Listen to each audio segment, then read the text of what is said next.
20년 동안 저는 세계 최강의 방패를 믿었습니다. 그 방패가 내 동료들을 지켜줄 거라 확신했죠. 하지만 그날 미사일은 막히지 않았고 함정은 불바다가 됐습니다. 미국과 네덜란드가 포기한 그 길을 한 나라가 홀로 걸어갔습니다.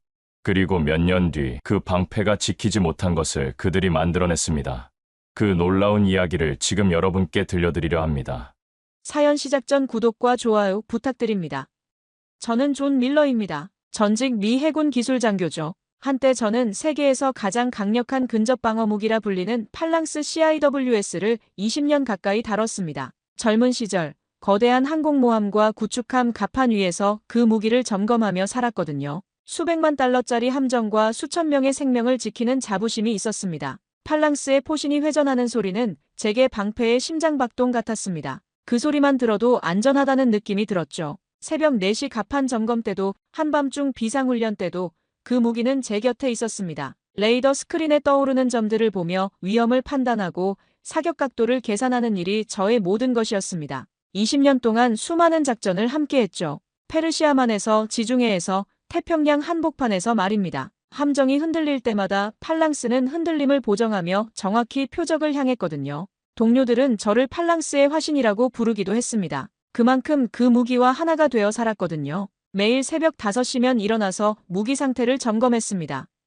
탄약 잔량, 레이더 캘리브레이션, 유압 시스템 점검까지 말이죠. 하나라도 놓치면 전체 함정이 위험해질 수 있으니까 말입니다. 함장님도 저를 전적으로 신뢰하셨습니다. 밀러, 자네가 있으면 든든해라고 말씀하시곤 했거든요. 작전 중에는 긴장의 연속이었습니다. 특히 적 미사일이나 항공기가 접근할 때면 모든 신경이 곤두섰죠. 하지만 팔랑스가 있다는 사실 자체가 저희에게는 큰 위안이었습니다. 분당 4,500발의 화력으로 어떤 위협도 막아낼 수 있다고 믿었습니다. 실제로도 그랬거든요. 수많은 실전에서 팔랑스는 저희를 지켜줬습니다. 적 미사일을 요격하고 자폭보트를 격침시키고 적 항공기를 격추시켰거든요. 퇴역 후에도 그 자부심은 변하지 않았습니다. 저는 워싱턴의 작은 국방 자문회사를 운영하며 차분한 생활을 보내고 있습니다. 해마다 몇 차례 열리는 무기 전시회에 초대받아 기술 분석을 해주고 가끔은 해군사관학교 강연에도 나갑니다. 젊은 사관생도들 앞에서 팔랑스의 우수성을 설명할 때면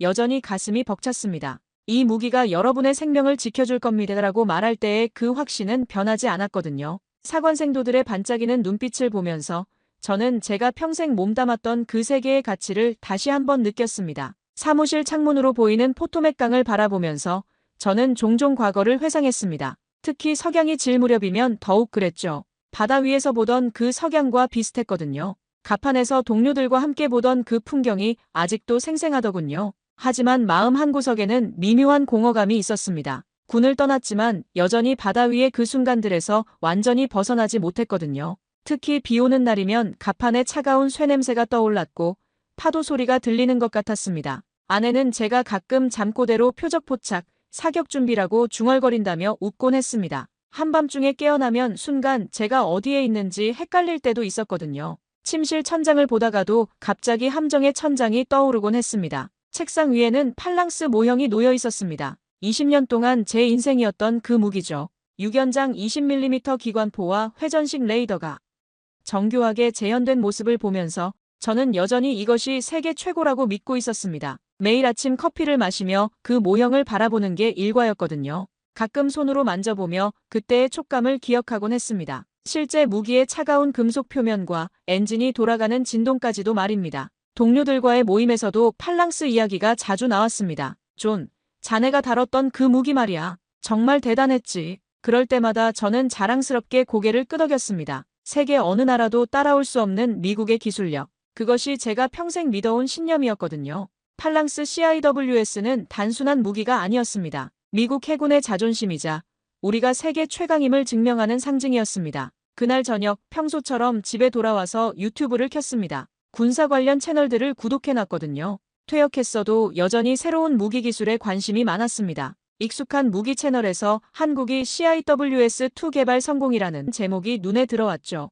저는 피식 웃었습니다. 한국이? 근접방어 무기. 팔랑스도 겨우 몇 나라만 만들 수 있는 건데 솔직히 말하면 처음엔 그냥 호기심 반 의심 반이었습니다. 한국이 무기를 만든다는 건 알고 있었지만 근접 방어무기 같은 고급 기술까지 손댔다는 게 믿어지지 않았거든요. 화면 속 진행자는 한국이 네덜란드 골키퍼와 미국 팔랑스를 이미 도입한 경험이 있지만 가격 폭등과 성능 한계 때문에 아예 국산화를 선택했다고 설명했습니다. 가격 문제, 성능 한계.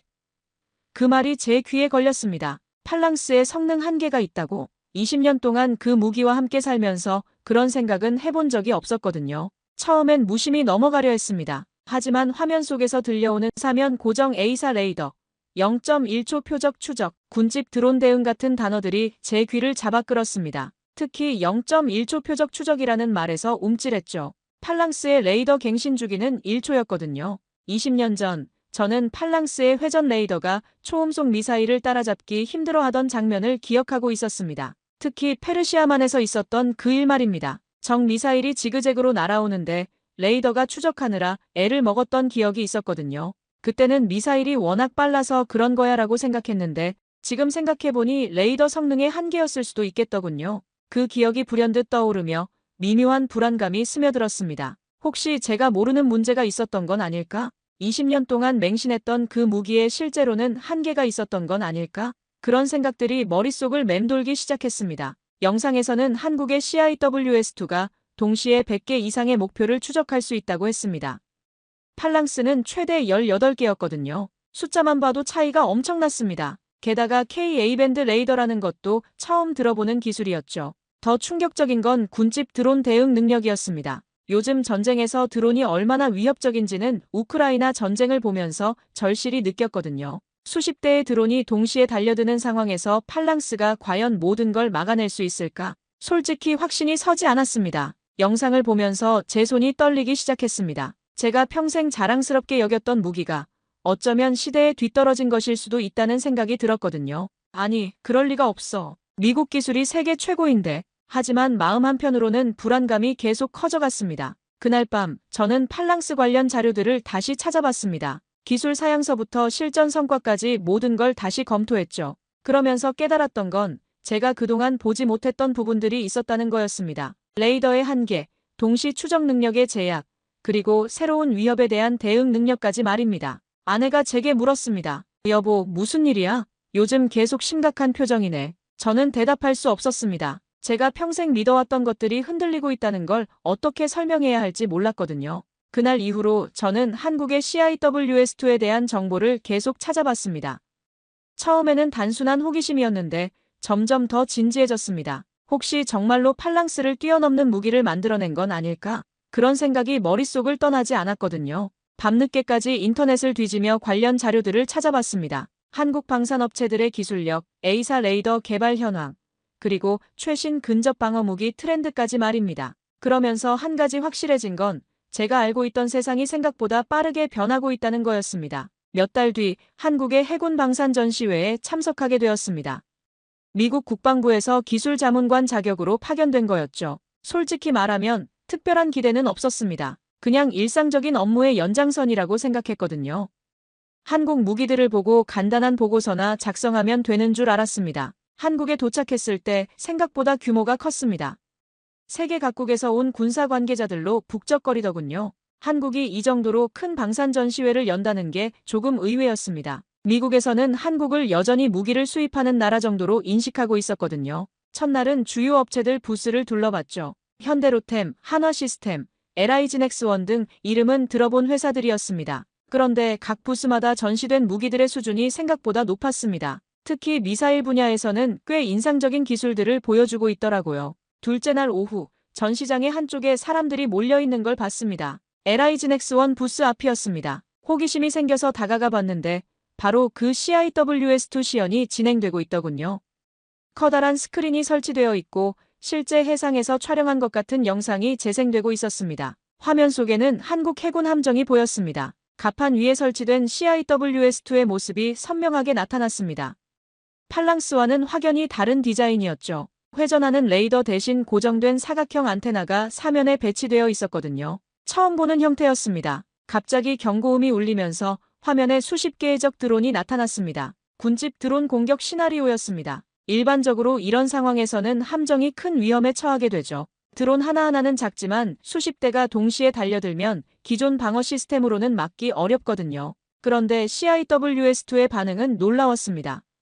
바다 위 함정이 모해적 드론 수십 대를 탐지하자마자 포신이 번쩍 돌았습니다. 0.1초마다 표적이 갱신되고 발사음과 함께 드론이 하나씩 공중에서 파편이 되어 사라졌죠. 속도가 엄청났습니다. 팔랑스로는 절대 불가능한 수준이었습니다. 군집 드론뿐만 아니라 초음속 표적까지 연달아 요격해내는 장면이 이어졌습니다. 그리고 스텔스에 가까운 소형 목표까지 정확히 포착해서 격추시켰죠. 제 옆에 서 있던 독일 군사 관계자가 믿을 수 없어라고 중얼거리는 소리가 들렸습니다.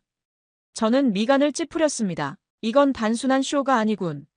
20년 동안 팔랑스를 다뤄본 경험으로 봤을 때 이 정도 성능은 기존 시스템으로는 절대 불가능했습니다. 특히 동시 다목표 추적 능력이 압도적이었죠. 화면에 나오는 데이터를 보니 더욱 충격적이었습니다. 탐지거리, 반응 속도, 명중률 모든 면에서 팔랑스 블록원비를 압도하고 있었습니다. 팔랑스 블록원비가 갖지 못한 탐지 속도와 동시 추적수가 눈앞에서 재현되고 있었거든요. 특히 사면 고정 A사 레이더 시스템이 인상적이었습니다. 기존의 회전식 레이더와 달리 사각지대가 거의 없었습니다. 360도 전방향을 동시에 감시하면서 각 방향에서 오는 위협을 실시간으로 처리할 수 있었죠. 시연이 진행되는 동안 저는 계속해서 팔랑스와 비교하고 있었습니다. 레이더 갱신 주기, 동시 추적 목표수, 반응 시간, 사격 정확도, 모든 면에서 한국의 CIWS2가 앞서고 있었습니다. 이건 단순한 개량이 아니라 완전히 새로운 차원의 무기였습니다. 주변에 모인 각국 군사 관계자들의 반응도 뜨거웠습니다. 질문이 쏟아졌고 기술진들이 바쁘게 설명하고 있더라고요. 저도 모르게 앞으로 다가가서 더 자세히 보고 있었습니다. 시연 중간에 나온 통계가 특히 충격적이었습니다. 동시 추적 목표 100개 이상, 레이더 갱신 주기 0.1초, 명중률 95% 이상. 이 수치들은 팔랑스의 성능을 압도적으로 뛰어넘는 것들이었습니다. 제가 20년 동안 자랑스럽게 여겼던 그 무기가 한순간에 구식이 된 기분이었죠. 그때 제 머릿속에는 한 가지 생각밖에 없었습니다. 이게 정말 한국이 만든 건가? 믿기지 않았습니다. 미국이 수십 년 동안 쌓아온 기술력을 한국이 이렇게 뛰어넘을 수 있다는 게 말입니다. 시연이 끝난 뒤 저는 기술진에게 다가가 물었습니다. 실전에서도 가능한가? 기술팀장은 단호하게 답했습니다. 미국이 포기한 기술, 저희는 실전에 맞춰 완성했습니다. 그 순간 저의 뇌리에 오래 묻어둔 장면이 번개처럼 스쳤습니다. 이란 미사일 사건. 그날 저는 전투지휘실에서 팔랑스가 대응하는 모습을 지켜보고 있었습니다. 레이더 화면에 적 미사일이 나타났고 팔랑스가 즉시 작동했죠. 회전하는 레이더가 표적을 포착하고 20mm 포탄이 연달아 발사되었습니다.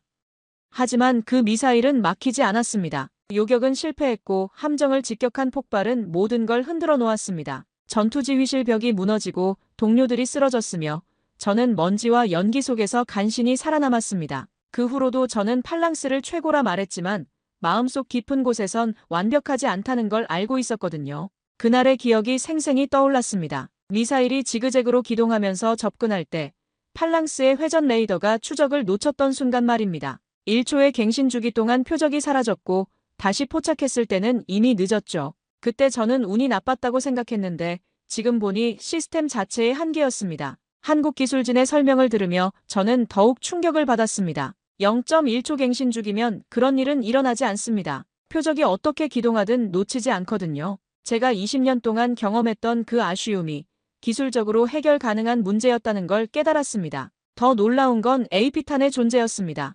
30mm AP탄으로 두꺼운 장갑도 관통합니다. 20mm로는 한계가 있었죠. 팔랑스의 20mm 탄이 때로는 위력 부족으로 완전히 파괴하지 못했던 표적들이 떠올랐습니다. 특히 장갑이 두꺼운 자폭보트나 대형 드론들 말입니다. 기술진이 계속 설명했습니다. Ka-밴드 레이더와 열영상 장비로 스텔스 표적도 탐지합니다. 기존 X밴드로는 놓치는 목표들이 많았거든요. 저는 순간 아찔했습니다. 그동안 저희가 놓쳤을 수도 있는 위협들이 있었다는 뜻이었거든요. 예측 사격 알고리즘도 완전히 다릅니다. 표적의 기동 패턴을 AI가 실시간으로 분석해서 정확한 사격 지점을 계산합니다. 팔랑스의 예측 사격은 단순한 직선 운동 기반이었습니다. 복잡한 기동을 하는 표적에 대해서는 한계가 있었죠. 저는 그 자리에서 말문이 막혔습니다. 제가 평생 최고라고 믿었던 무기가 실제로는 여러 한계를 갖고 있었다는 걸 깨달았거든요. 그리고 그 한계들을 모두 극복한 무기가 바로 눈앞에 있었습니다. 기술진 중 한 명이 덧붙였습니다. 사실 저희도 팔랑스를 벤치마킹했습니다. 하지만 그 한계들을 모두 보완하려다 보니 아예 새로운 시스템이 되었죠. 그 말이 더욱 아프게 다가왔습니다. 한국이 미국의 기술을 따라한 게 아니라 뛰어넘었다는 뜻이었거든요. 다른 참관자가 질문했습니다. 비용은 어떻습니까?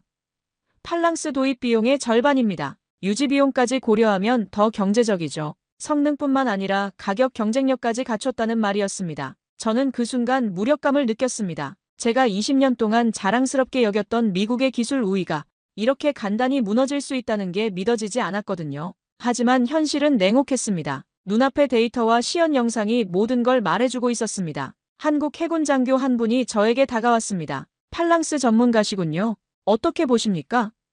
저는 한참을 망설이다가 답했습니다. 솔직히 놀랐습니다.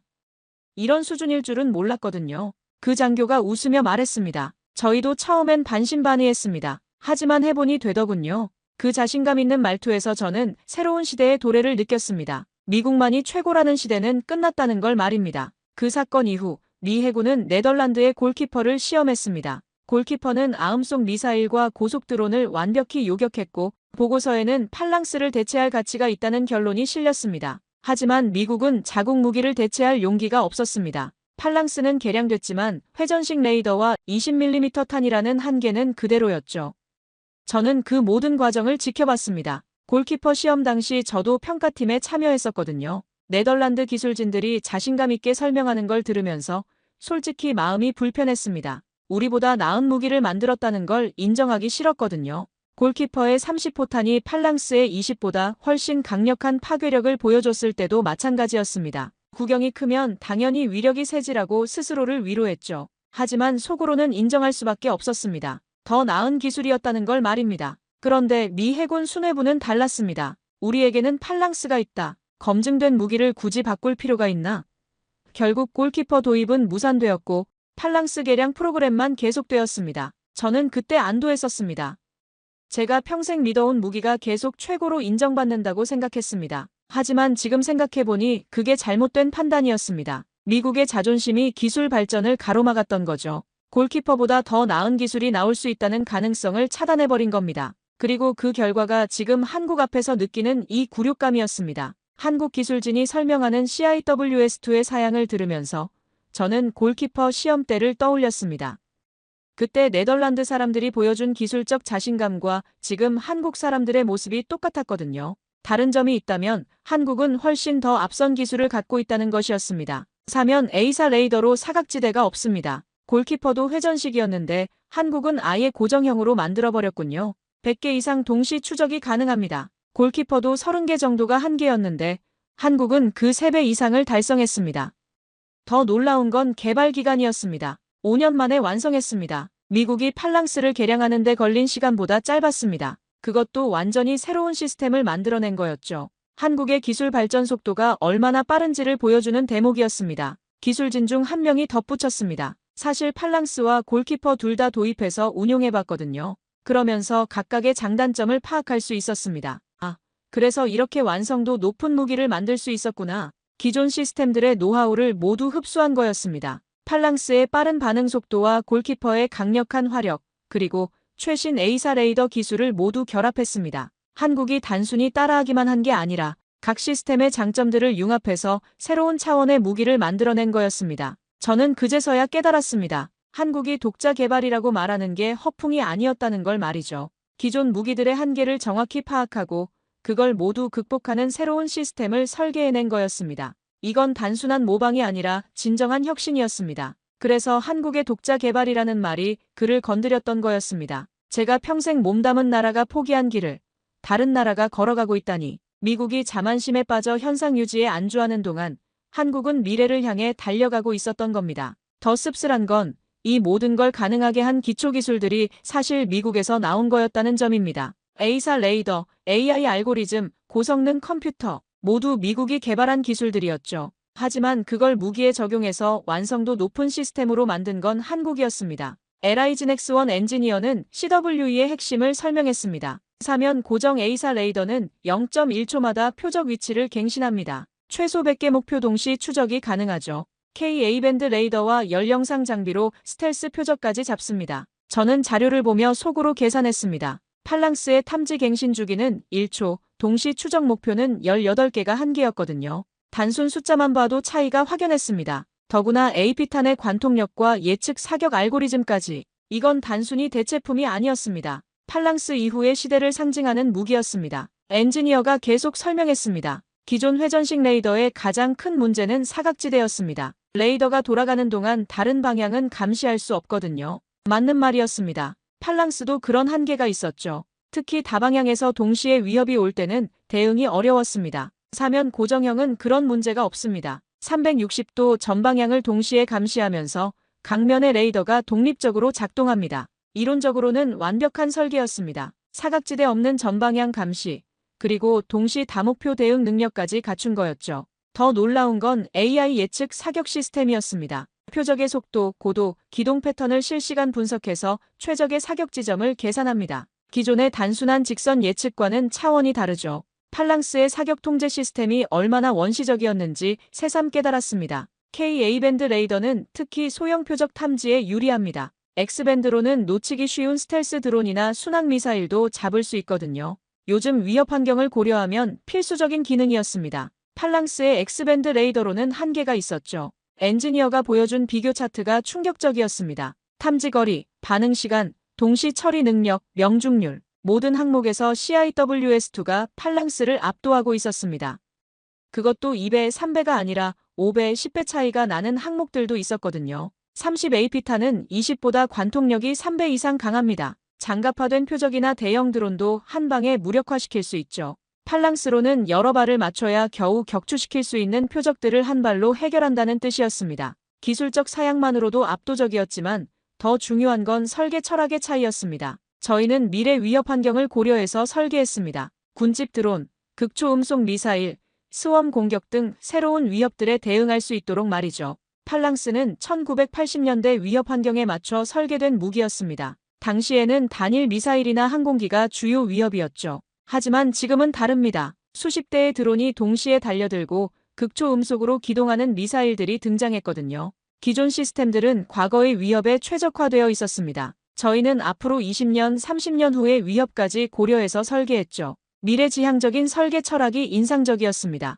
단순히 현재의 문제를 해결하는 게 아니라 미래의 도전까지 준비한 거였습니다. 엔지니어가 마지막으로 덧붙였습니다. 물론 팔랑스도 훌륭한 무기입니다. 저희가 여기까지 올 수 있었던 것도 팔랑스와 골키퍼에서 많은 걸 배웠기 때문이죠. 겸손한 태도였지만 그 말 속에는 자신감이 묻어 있었습니다. 저는 그 자신감이 어디서 나오는지 이해할 수 있었습니다. 실제로 더 나은 무기를 만들어냈으니까 말이죠. 숫자로, 성능으로 모든 면에서 증명해낸 자신감이었습니다. 그 순간 저는 깨달았습니다. 이건 단순히 한 나라가 다른 나라보다 나은 무기를 만들었다는 이야기가 아니었습니다. 기술 패러다임 자체가 바뀌고 있다는 신호였거든요. 미국이 독점했던 첨단 무기 기술의 시대가 끝나가고 있었습니다. 시연 후 한 한국 해군 장교가 다가왔습니다. 이 무기 우리만 쓰려는 건 아닙니다. 동맹이라면 함께 지켜야죠. 저는 한동안 아무 말도 못했습니다. 그리고 손을 내밀었습니다.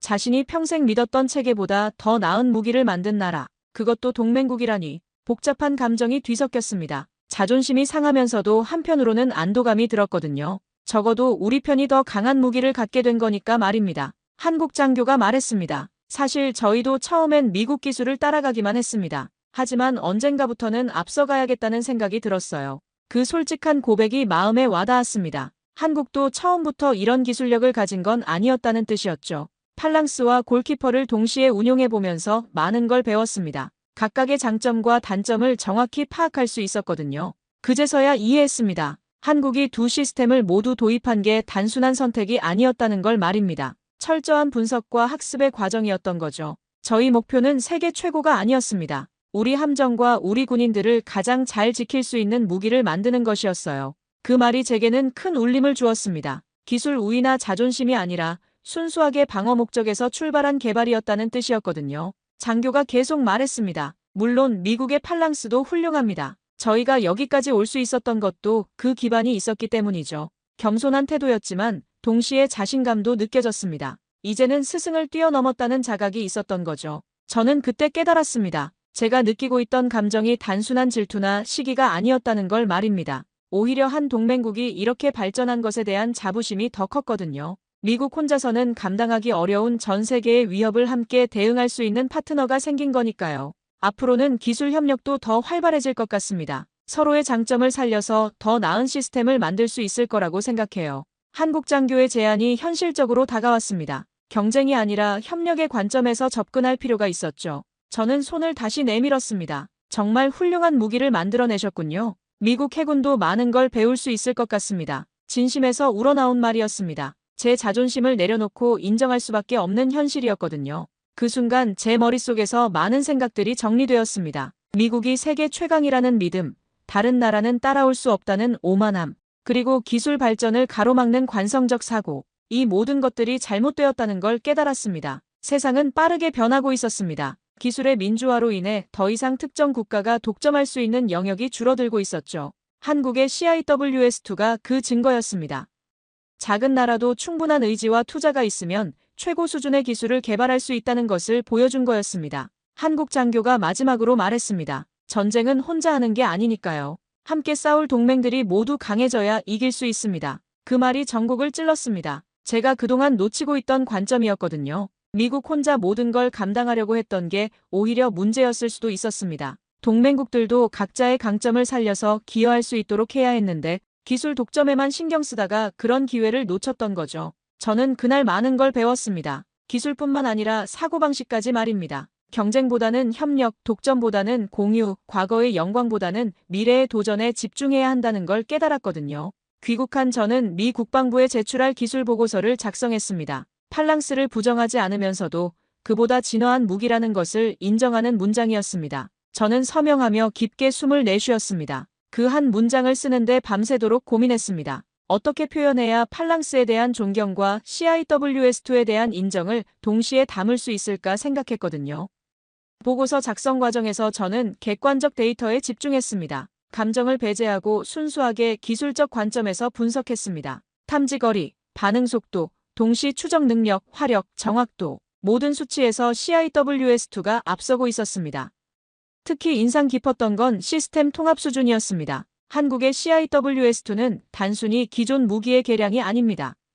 완전히 새로운 설계 철학에 기반한 차세대 근접 방어 시스템입니다. 보고서에 이렇게 기록했습니다. 사면 고정 A사 레이더의 혁신성에 대해서도 자세히 기술했습니다. 기존 회전식 레이더의 사각지대 문제를 근본적으로 해결했으며 360도 전방향 동시 감시가 가능합니다. 이는 미래 위협 환경에 최적화된 설계입니다. AI 기반 예측 사격 시스템에 대한 평가도 빼놓을 수 없었습니다. 머신러닝 알고리즘을 통한 실시간 탄도 계산은 기존 시스템 대비 명중률을 30% 이상 향상시켰습니다. 특히 복잡한 기동을 하는 표적에 대한 대응 능력이 탁월합니다. Ka-밴드 레이더와 열영상 복합 탐지 시스템에 대해서도 상세히 분석했습니다. 스텔스 기술이 적용된 소형 표적 탐지에서 기존 X밴드 레이더 대비 현저한 성능 향상을 보입니다. 미래 위협 대응 관점에서 필수적인 기술입니다. 30mm AP탄의 위력에 대한 평가도 포함했습니다. 20mm 탄 대비 3배 이상의 관통력으로 장갑화된 표적에 대한 확실한 무력화가 가능합니다. 대형 드론이나 순항미사일 등 새로운 위협에 효과적입니다. 하지만 가장 중요한 건 결론 부분이었습니다. 어떤 시각으로 이 무기를 바라볼 것인가가 핵심이었죠. 저는 신중하게 문장을 골랐습니다. 한국의 CIWS2는 팔랑스가 추구했던 목표를 한 단계 발전시킨 시스템으로 평가됩니다. 팔랑스의 기본 개념과 운용 철학을 계승하면서도 현대적 기술을 통해 성능을 비약적으로 향상시켰습니다. 이렇게 표현함으로써 팔랑스에 대한 존경을 표하면서도 한국 기술의 우수성을 인정했습니다. 보고서 말미에는 미래 협력 방안에 대한 제언도 포함했습니다. 미국과 한국 간의 기술 협력을 통해 양국 모두에게 도움이 되는 발전 방향을 모색할 필요가 있습니다. 경쟁보다는 협력의 관점에서 접근해야 할 것입니다. 한국이 미국에 도전장을 내민 게 아니라 미국이 시작한 기술을 더 발전시킨 것이라는 인식이었죠. 서명을 하면서 저는 묘한 해방감을 느꼈습니다. 솔직하게 인정할 건 인정하고 배울 건 배우겠다는 마음가짐이 되니까 오히려 마음이 편해졌거든요. 자존심 때문에 현실을 부정하는 것보다 훨씬 건설적인 태도였습니다. 그 보고서는 미 국방부 내에서 큰 파장을 일으켰습니다. 팔랑스 전문가가 한국 무기를 이렇게 높이 평가했다는 것 자체가 충격이었거든요. 하지만 저는 후회하지 않았습니다. 사실을 사실대로 기록한 것뿐이었으니까요. 몇 주 뒤 옛 동료들이 그에게 물었습니다. 그 무기 진짜 그렇게 대단해? 저는 잠시 웃으며 대답했습니다. 내가 20년 동안 못 해낸 걸 그들이 해냈어. 그리고 노트북을 켜 한국 CWE 시연 영상을 다시 재생했습니다. 이번에는 경계심이 아니라 묘한 자부심과 안도감이 제 얼굴에 번졌습니다. 동료들의 반응은 예상했던 그대로였습니다. 처음엔 믿지 못하겠다는 표정이었다가 영상을 보고 나서는 점점 진지해졌죠. 특히 군집 드론 요격 장면에서는 모두 입을 다물고 집중해서 봤습니다. 저속도로 100개 이상을 동시에 추적한다고? 제임스가 믿기 어렵다는 듯 물었습니다. 맞아. 0.1초마다 갱신되는 사면 A사 레이더 시스템이야. 팔랑스는 1초에 18개가 한계였지. 제가 담담하게 답했습니다. 마이클이 화면을 가리키며 말했습니다. 30mm AP탄이라고. 관통력이 얼마나 되는 거야? 20mm보다 3배 이상 강해. 장갑화된 표적도 한 방에 무력화시킬 수 있어. 저는 더 이상 변명하려 하지 않았습니다. 사실은 사실이었거든요. 가장 놀란 건 로버트였습니다. 30년 넘게 팔랑스를 다뤄온 베테랑이었죠. 이 정도면 우리가 상상했던 차세대 시스템이잖아. 그가 중얼거렸습니다. 맞아. 우리가 꿈꿨지만 만들지 못했던 바로 그 무기야. 동료들은 점점 더 많은 질문을 던졌습니다. 기술적 세부사항부터 운용 개념까지 모든 걸 알고 싶어 했죠. 저는 한국에서 들었던 설명을 그대로 전달했습니다. 더 이상 숨길 이유도 없었고 숨겨봤자 의미도 없었거든요. AI 예측 사격이라니 그게 정말 가능한 거야? 톰이 의구심을 표했습니다. 직접 봤어. 복잡하게 기동하는 표적도 정확히 맞춰내더라고. 우리 단순한 직선 예측과는 차원이 달라. 제가 솔직하게 인정했습니다. 데이빗이 핵심을 찔렀습니다. 그럼 우리 팔랑스는 이제 구식이 된 거야? 잠시 침묵이 흘렀습니다. 누구도 쉽게 답하기 어려운 질문이었거든요. 저는 신중하게 입을 열었습니다. 구식이라기보다는 시대가 바뀐 거지. 팔랑스도 당시로선 혁신적인 무기였어. 하지만 이제 새로운 위협 환경에 맞는 새로운 해답이 나온 거야. 제가 최대한 객관적으로 설명했습니다. 제임스가 쓴웃음을 지었습니다. 결국 우리가 뒤처진 거네. 한국한테 말이야. 그 말에 다들 씁쓸해했습니다. 미국이 항상 앞서갔다고 믿었는데 현실은 달랐던 거죠. 저는 동료들의 반응을 이해했습니다. 저도 처음엔 똑같았거든요. 하지만 이제는 다른 관점에서 볼 수 있었습니다. 하지만 나쁜 일만은 아니야. 우리 동맹국이 더 강해진 거잖아. 결국 우리 편에게 유리한 거지. 로버트가 고개를 끄덕였습니다. 맞는 말이야. 전쟁은 혼자 하는 게 아니니까. 분위기가 조금씩 바뀌기 시작했습니다. 경쟁 상대로 보기보다는 협력 파트너로 인식하기 시작한 거죠. 마이클이 현실적인 질문을 던졌습니다. 그럼 우리도 저런 무기를 개발해야 하는 거 아닌가? 저는 잠시 생각해봤습니다. 처음부터 새로 만들기보다는 기술 협력을 통해 배우는 게 나을 것 같아. 한국도 그런 쪽에 열려 있어 보였거든. 톰이 영상을 다시 보며 말했습니다. 솔직히 인정할 건 인정해야지. 저건 정말 훌륭한 무기야. 동료들이 하나둘 동의했습니다. 더 이상 부정할 수 없는 현실이었거든요. 저는 그 순간 뿌듯함을 느꼈습니다. 동료들이 제 설명을 듣고 한국의 기술력을 인정하게 된 거죠. 물론 자존심이 상하는 면도 있었지만 그보다는 동맹국의 발전을 축하하는 마음이 더 컸습니다. 데이빗이 마지막으로 말했습니다. 존, 내가 저런 무기를 직접 봤다는 게 부러워. 나도 한번 보고 싶네. 저는 웃으며 답했습니다. 기회가 되면 같이 가자. 한국 사람들 정말 자랑스러워 하더라고. 우리는 세계 최강이라 믿었습니다. 그래서 포기했습니다. 그들은 세계를 향해 나아갔습니다. 지금 나는 말할 수 있습니다. 한국이 지켜낼 수 있을 거라고. 우리 모두를. 그리고 그 무기가 언젠가 다시 내 조국을 지킬 날이 올 거라고. 그날 밤 저는 오랜만에 깊은 잠에 들었습니다. 20년 동안 제 가슴 속에 있던 무거운 짐 하나가 내려진 기분이었거든요. 팔랑스가 완벽하지 않다는 것, 그리고 더 나은 무기가 존재한다는 것을 인정하는 순간 오히려 마음이 편해졌습니다. 다음 날 아침 아내가 말했습니다. 여보, 얼굴이 밝아졌네. 요즘 뭔가 고민이 있어 보였는데. 저는 웃으며 답했습니다. 해결됐어. 아니, 받아들이게 됐다고 하는 게 맞겠네. 아내는 의아해했지만 더 이상 묻지 않았습니다. 사무실에 출근해서 책상 위에 팔랑스 모형을 바라봤습니다. 예전처럼 자랑스러운 마음은 아니었지만 그렇다고 실망스럽지도 않았습니다. 오히려 고마운 마음이 들었거든요. 이 무기가 있었기에 한국이 더 나은 무기를 만들 수 있었던 거니까요. 며칠 뒤 국방부에서 연락이 왔습니다. 제 보고서가 큰 관심을 받고 있다는 소식이었습니다. 특히 한국의 혁신이라는 표현이 많은 화제를 낳고 있다고 했죠.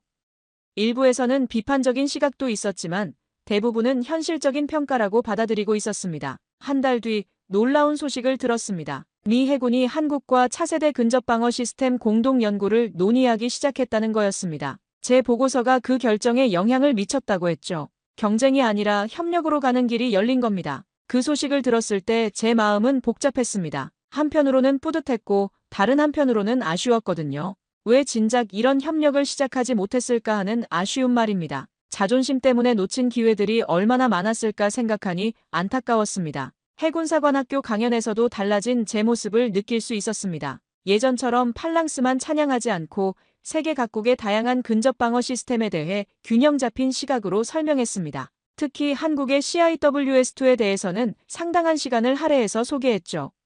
사관생도들의 반응도 달랐습니다. 교관님, 그럼 우리도 한국처럼 새로운 무기를 개발해야 하는 건가요? 한 생도가 질문했습니다. 저는 답했습니다. 중요한 건 누가 먼저 만드느냐가 아니라 어떻게 함께 발전하느냐야. 동맹국이 강해지면 우리도 강해지는 거거든. 몇 주 뒤 한국에서 초청장이 왔습니다. CIWS2 실사격 시험에 참관해달라는 내용이었습니다. 저는 망설이지 않고 수락했습니다. 이번에는 의심하는 마음이 아니라 배우고 싶은 마음으로 가는 거였거든요. 실사격 시험장에서 본 CIWS2의 위력은 상상을 뛰어넘었습니다. 영상으로 봤던 것과는 차원이 다른 현실적인 충격이었죠. 실제 표적들이 정확히 요격되는 모습을 보면서 저는 새로운 시대가 열렸다는 것을 실감했습니다. 시험 후 한국 기술진들과의 대화에서 저는 많은 것을 배웠습니다. 단순히 기술적인 부분뿐만 아니라 개발 철학과 미래 비전까지 말입니다. 그들의 열정과 자신감에서 젊은 시절의 제 모습을 봤거든요. 귀국하는 비행기에서 저는 생각했습니다. 제가 20년 동안 지켜온 팔랑스는 이제 역사가 되어가고 있었습니다. 하지만 그것이 실패를 의미하는 건 아니었습니다. 오히려 더 나은 미래를 위한 발판 역할을 한 거였죠. 지금 저는 확신합니다. 한국의 CIWS2가 우리 모두를 지켜낼 수 있을 거라고. 그리고 언젠가 그 기술이 미국으로 돌아와서 다시 우리 조국을 지키는 날이 올 거라고. 그것이야말로 진정한 동맹의 의미가 아닐까 생각합니다.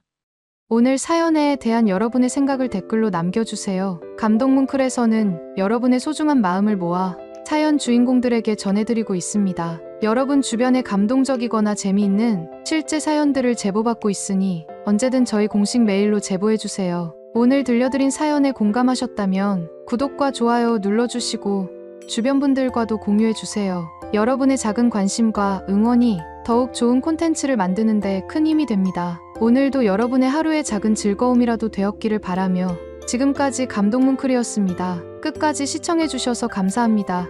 다음에 더 감동적인 사연으로 찾아뵙겠습니다.